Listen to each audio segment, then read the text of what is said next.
واش عمرك تخيلتي باللي داك الشايب الدرويش اللي كيدور في الزنقة وكيبيع جافيل يقدر يكون هو الشيطان بيدو؟ واش عمرك شكيتي باللي الكروسة اللي كتشوفها عامرة بالبيديزات تقدر تكون هازة وسط منها أطراف بشرية مقطعة؟ اليوم غادي نرجعوا بالزمن لعام 1990 لواحد من الكوابيس اللي عاشتها الدار البيضاء وقنيطرة. قصة خلات البوليس يحماقوا وخلات السكان يسدوا عليهم بيبانهم بمئات ساروت. الحكاية بدات في واحد العشية عادية في المحطة الطرقية ولاد زيان.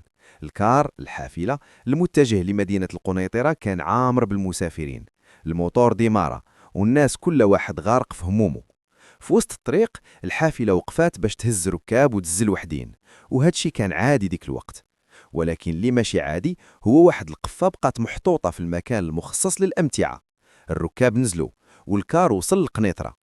الجريسون مساعد السائق مشى يتفقد الصندوق، وفجأة ضربته واحد الريحة خانزة، ريحة اللحم خاز، ريحة كتخلي المعدة تقلب.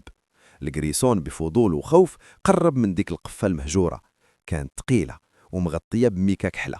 حلها وتما كانت الصدمة اللي غتبدل حياته. وسط القفة ما كانش الدجاج ولا الخضرة، كانوا يدين ورجلين ديال بنادم مقطعين من الجدر. الجريسون طلق القفة وغوت غوتة جمعات المحطة كاملة. البوليس جاو كيجريو وتما تأكدوا باللي هادوك الأطراف كيرجعوا لراجل كبير في السن، والتقطيع كان احترافي بحال إلا شي جزار اللي دارها. الخبر وصل للدار البيضاء وهنا بدا الربط. البوليس في كازا كانوا عاد لقاو واحد الجثة في مطرح للنفايات، الزبالة حاشاكم.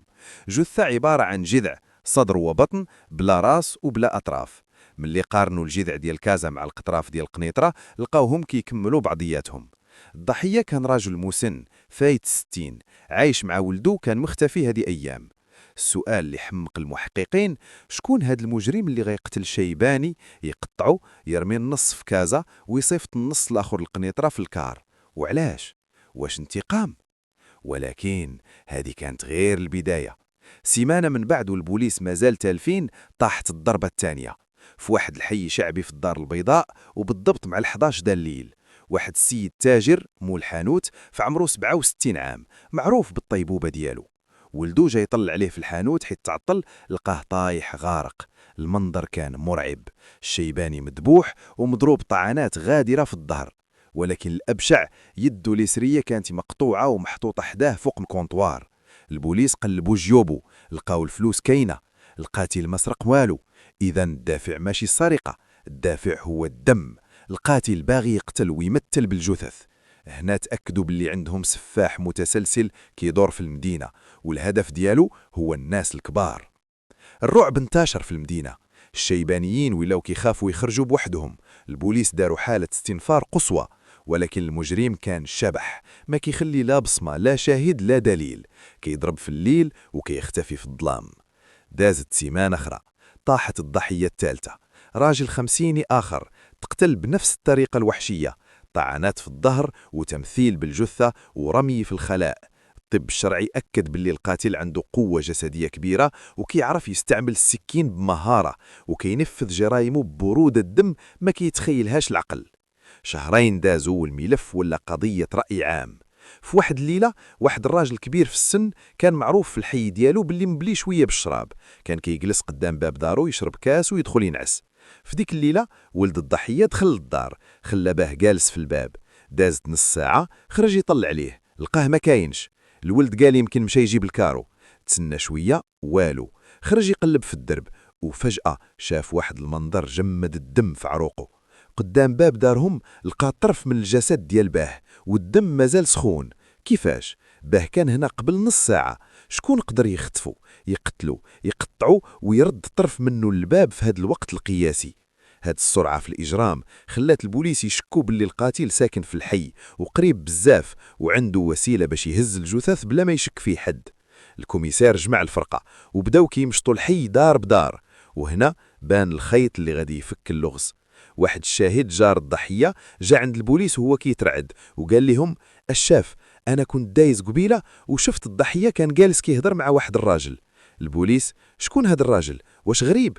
الشاهد: لا ماشي غريب، راه مول جافيل، داك الشيباني اللي كيدور بالكروسة وكيبيع مواد تنظيف.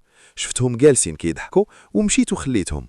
البوليس تصدموا، مول جافيل العروسي، داك الراجل الكبير اللي كيبان درويش ومحني الظهر، مشاو يقلبوا عليه في دارو ما لقاوهش. الوقت كان فايت 12 د الليل، فين غادي يكون مول جافيل في هذا الوقت؟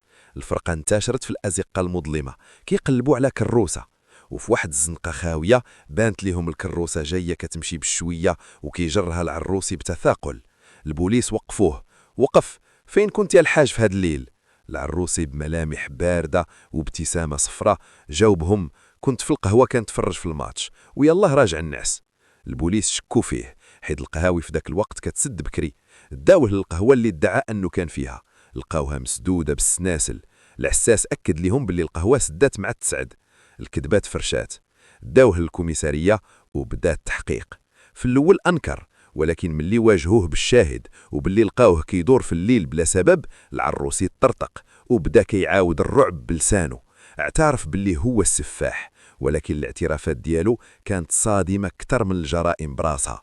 قال لهم كيفاش كان كيستدرج الضحايا، وشنو كان كيدير بيهم، وعلاش كان كيقطعهم، والسر الخطير ديال الكروسة.